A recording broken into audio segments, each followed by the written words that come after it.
Okay, so we want to talk about the purpose of portion control and the number of meals per day, some of which is obvious, so let's get through it quickly.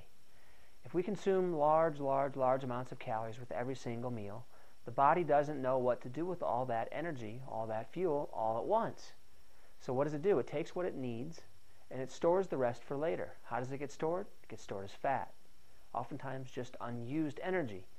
So we want to get around this. We want to get past this concept of there's only 3 meals per day, and typically when you're eating them, you're hungry, so go ahead and eat as much as you want. That's the way I was raised. That's the way all of us are raised for the most part. So let's change it around a bit and see what happens. What we're going to do is we're going to start eating more meals per day. This is actually the way the human body is designed to be fueled or to be fed. When you put more meals in per day, your body starts to get smart in terms of how it burns calories. It becomes more efficient, especially when those number of meals are reduced portion size meals. So here's the analogy I've used in a lot of my lectures, and it's gone over quite well, and I hope you remember this forever, because it's something I think about all the time. If you want your body to be an energy-burning, energy-creating machine, you want to control how you put the food in. So instead of just putting in, let's pick lunch. Let's pick on lunch for a little while. Usually by the time people roll around to lunch, they're pretty darn hungry. So they go ahead and order a bunch of food. Massive amount of calories, massive amount of energy, which the body needs some energy, but not in that kind of quantity. So you get this huge spike in energy, huge spike in blood glucose, and all of a sudden you're up for a little bit, and then you're down, round 2, and then you're up, and then you're down, and you're up, and you're down. It's called the peaks and the valleys of dieting. So we want to avoid the peaks and the valleys. We want to take this internal furnace in our body that's burning fat and creating energy for us to produce work and enjoy our day. We want to keep that fire burning hot all day long. So this is the analogy. You have this fire in the pit of your stomach, and you want to constantly be throwing logs on that fire.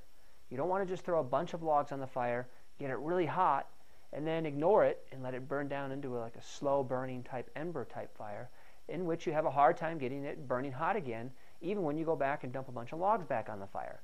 It really just doesn't make much sense to your metabolism, and that's why most people's metabolisms are so screwed up these days. So again, this goes in line with the way that the body is designed to be fueled or fed. We throw logs on the fire all day long in moderate quantities. So the number of meals of the day must go up. It's not necessarily snacking, it's just a strategy. It's the way that the body is designed to eat. So you really should be having somewhere in the neighborhood of 5 to 6 to maybe 7. A good number is 6 meals per day. Some of you that's going to be hard, so shoot for 5. Okay, and we'll get into that in practice portion in just a second. So I hope you're understanding where we're going with this. When we control how we put food or energy into the body, we control with how we can control how the body produces energy or creates energy for us to use. So if we do it wrong, we're all screwed up. We feel tired, we feel up, we need to take a nap, you name it. But that's what we want to avoid. Okay? We want to work with our metabolism. We want to tune it up and keep it working well.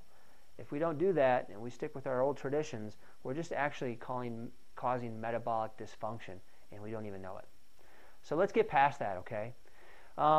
In the next video, we're going to talk about the practice. What should I practice doing the rest of this week in terms of how many meals per day, what should I be having, etc., etc.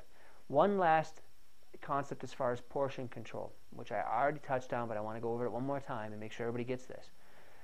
You've got to have to reduce the amount of food that you're having for breakfast, lunch, and dinner, because now you're having snacks in between. You just don't need that kind of quantity of food anymore. Now, this is going to play tricks with you because you're used to ordering a certain quantity of food. You're going to have to get past that. Just do whatever you can to order a little bit smaller portions. When you're at home, prepare a little bit smaller portions than what you're used to. You're going to eat enough to be full, but the idea is don't eat too much to where you feel too full. You know what that feels like. I know what that feels like. This is what we're trying to avoid. So you'll find that you actually feel pretty darn good after a meal when you start reducing the portion size. Play with that. It's fun. It's interesting. And it's real smart science when it comes to your body. All right, see you in the next video.